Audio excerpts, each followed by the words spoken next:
Assalamualaikum warahmatullahi wabarakatuh. Terima kasih atas kesempatannya, Pak Ustadz Mu'alifin.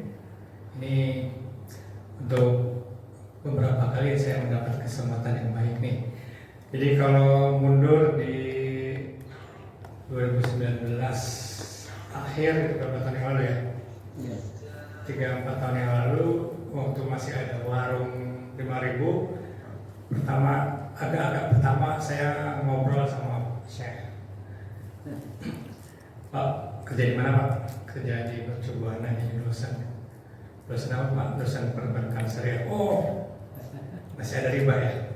Wah, saya nggak bisa jawab langsung nih Pak. Untuk menjawab tanya Bapak itu, karena waktu itu saya orang yang berperasaan nih Pak. Jadi perasaan saya ini dulu belum dikenal dengan Syekh Dasir, dulu Pak Dasir aja. Ini mengajak diskusi yang ujung-ujung debat nih. Gini Pak ya, jadi waktu itu cerita kepada saya ini nggak bisa menjawab pertanyaan Bapak. Terus apakah waktu itu diskusinya gimana Pak kalau bicara di depan umum? Mungkin itu kira-kira ya. Kemudian saya bilang kepada Nasir saat itu, Pak, kalau saya di kampus, saya bicara apa aja itu dasarnya ada. Dan umumnya mahasiswa itu ikut apa yang dosen sampaikan, mahasiswa ikut. Tetapi pikiran saya kalau saya bawakan di masjid atau tempat umum, itu pasti pertanyaannya melebar.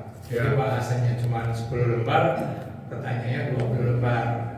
Ini sebelumnya saya pernah juga mengadakan kajian muamalah tentang bank syariah di satu pengajian di Kelapa Gading itu. Pas saat itu saya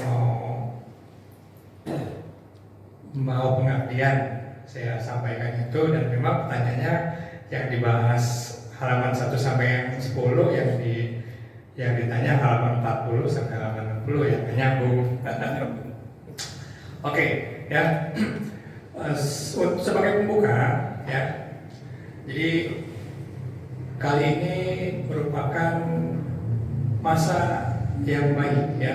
Di antara bulan-bulan baik ada 4 bulan yang baik dalam 1 tahun Hijriah, yaitu bulan Zulqa'dah. Nah, salah satu kebaikan yang insya Allah kita sedang laksanakan adalah duduk-duduk di dalam masjid membahas, ini tulisannya membahas thalabul ilmi ya, diskusi hukum syara dan semaknanya.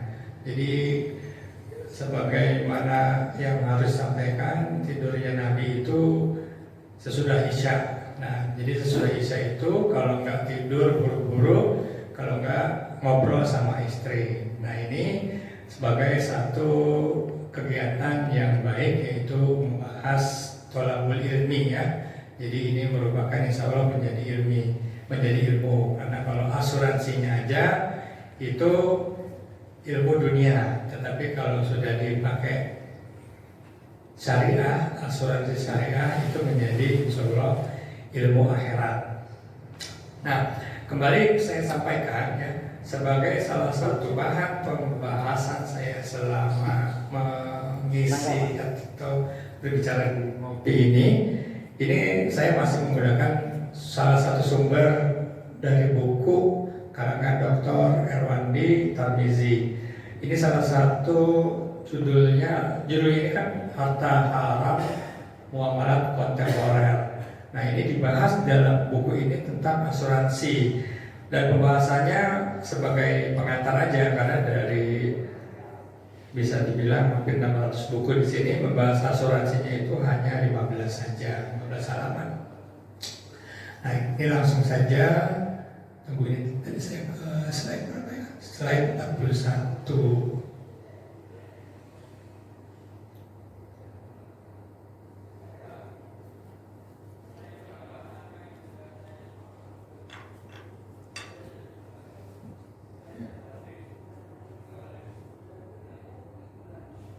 Oke, bismillahirrahmanirrahim.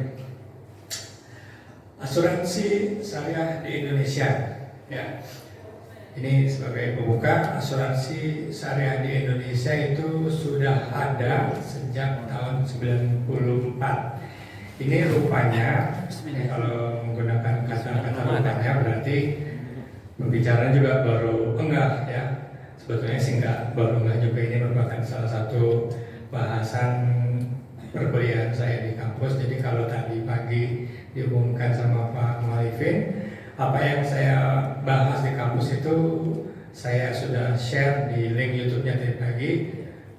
Kalau ada yang mau membahas dari apa yang sudah dibahas, boleh-boleh aja. Kalau nggak dibahas, ya ini sebagai permulaannya ya. Jadi memang keberadaan asuransi syariah di Indonesia itu merupakan kelanjutan dari pendirian Bank Muamalat yang ada di Indonesia itu kira-kira tahun 92. Nah, saat itu yang membuka atau yang menggunting tinta salah satunya adalah Pak Profesor Dr. Insinyur B.J. Habibie ya. Itu di linknya tuh kelihatan foto-fotonya ya, memang waktu itu masih ada ICMI ya. Nah, di Indonesia ya itu perusahaan asuransi syariah yang murni syariah itu ada 15, yang enggak murni syariah itu ada 43. Di antaranya sebentar, ini adalah deretan nama-nama asuransi syariah di Indonesia ya. Antara lain ini yang full fledged ya. Jadi walaupun namanya asuransi syariah, penggunaan atau pemilihan kata-katanya jangan khawatir, masih pakai bahasa Inggris. Apa artinya full fledged ya? Ini yang murni 100% hanya syariah saja, tetapi pemainnya atau perusahaannya itu masih nyambung ke pembahasan sebelumnya, masih banyak keterlibatan orang asing ya. Jadi para perusahaan asuransi daripada luar negeri datang ke Indonesia ya, datang ke Indonesia. Ini namanya antara lain Prudential ya, terus kemudian ada lagi Cap Syariah, Zurich Syariah, dan Allianz, ini AIA bukan bacanya AIA, Avris ya. Jadi banyak orang dari luar negeri datang ke Indonesia, sini duitnya gue pegangin, pokoknya aman deh. Lo tau kan, kalau orang asuransi Indonesia, ntar orangnya pergi, ntar asuransi mau ditagih lagi, kartunya tutup. Itu cerita yang terjadi di Indonesia. Jadi orang luar negeri datang dengan janji dan bukti yang lebih baik ya, itu mereka. Oke, nah kembali ke presentasi ya. Sekarang asuransi itu sendiri ya, definisinya itu apakah ya asuransi itu ya. Asuransi itu kalau cuma asuransinya aja itu cuman menanggung resiko ya. Bapak jangan takut mati. Kalau mati nanti kita yang urusin, ahli warisnya ya. Bapak jangan takut kakinya pincang ya, jangan takut naik motor tabrakan, nggak apa-apa, nanti kita yang tanggung. Itu asuransi jiwa ya. Satu lagi adalah asuransi kerugian ya. Asuransi kerugian, Bapak jangan takut motornya nggak usah digembok, nanti kalau hilang kita yang tanggung ya. Rumahnya juga nggak usah dipakein fire burglar, kalau kebakaran kita yang tanggung. Jadi asuransi itu pada prinsipnya adalah memindahkan atau menjanjikan keamanan ya. Nah, tapi yang banyak masyarakat ketahui, asuransi yang ada itu adalah gabungan antara asuransi sama tabungan ya. Nah, kalau tabungan itu judulnya adalah pendidikan, hari tua, pensiun ya. Jadi pokoknya mereka para ahli keuangan ini berjanji menawarkan, pokoknya Anda tenang aja, Anda punya anak nanti kita yang urus duitnya, anak mau sekolah kita yang nanggung, Anda sudah tua bahkan mati sekalipun semuanya uangnya kita yang pegang. Itu adalah asuransi ya. Kemudian ya, siapa yang membeli polis asuransi ya?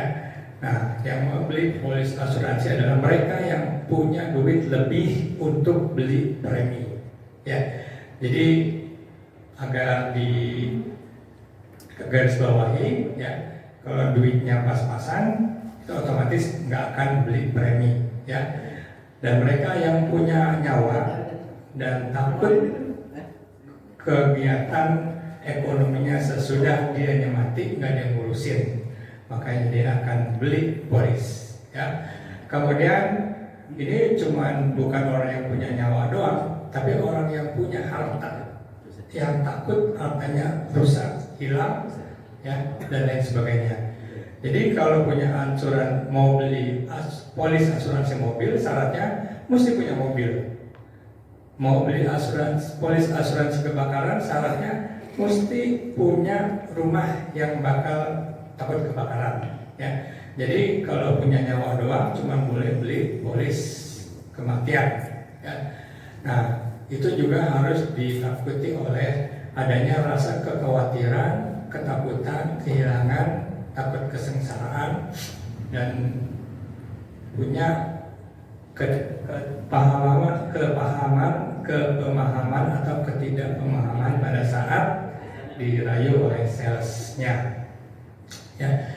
Berbeda dengan asuransi yang diwajibkan oleh negara ya. Jadi kalau di Indonesia misalkan kalau bicara BPJS itu udah jadi undang-undang ya, itu nggak usah dibahas lagi ya. Di beberapa negara itu kalau punya mobil yang wajib punya asuransi ya.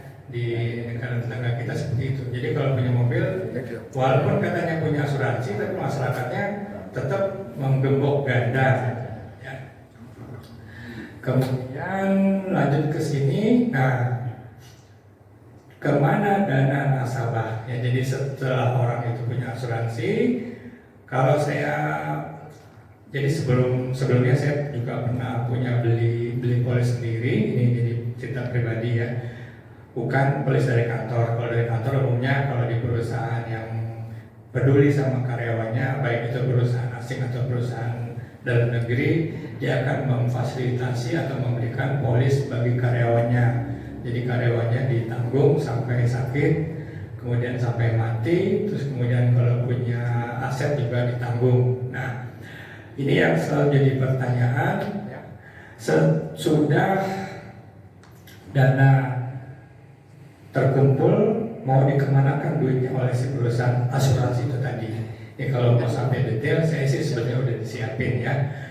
Investasi yang dilakukan oleh perusahaan asuransi itu, kalau perusahaan asuransi syariah ke instrumen keuangan syariah seperti deposit pada bank syariah, tapi tidak terbatas pada bank dalam negeri ini aja. Apalagi tadi kita sudah saya tunjukkan bahwa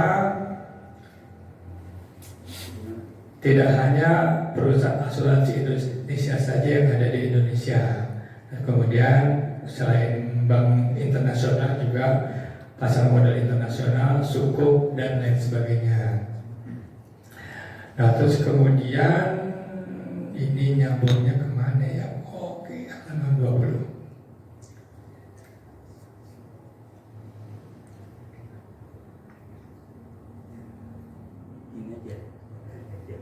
Oke, ya. Apa nih? Oh, ini saya nggak bikin kalimat penyambungnya, ya. Saya menunjukkan bahwa kalau infak, ya, infak menurut yang tertulis di Al-Baqarah 274, ya.